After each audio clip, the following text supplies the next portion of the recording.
The BJP has announced that it will not project a chief ministerial face in the upcoming West Bengal elections scheduled for 2021. The party's National General Secretary and in charge for the Bengal unit, Kailash Vijayvargiya, made the announcement saying that the BJP will fight the upcoming elections under the leadership of Prime Minister Modi. For a while now, there has been intense speculation on who the Saffron Party could front as a chief ministerial face in Bengal against Trinamool Congress Supremo Mamata Banerjee.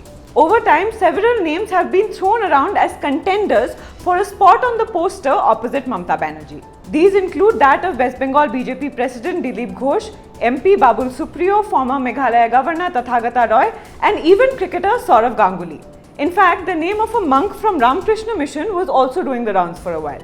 These reports were accompanied by that of a power struggle between the pro-Dilip Ghosh and the anti-Dilip Ghosh faction in the state BJP.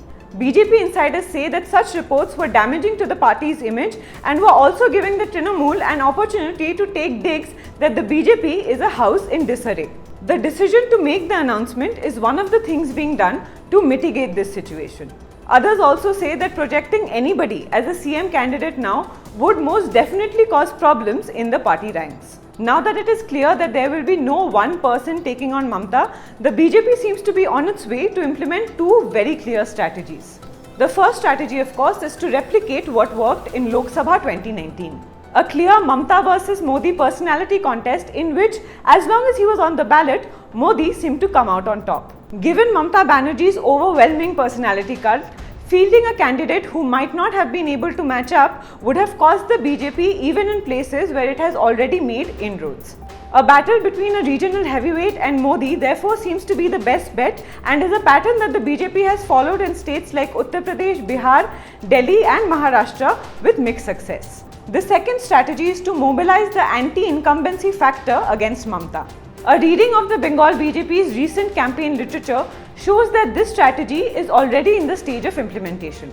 Subjects like cut money and the syndicate Raj are constantly brought up, and the TMC's alleged corruption seems to be the pole plank that the BJP is banking on.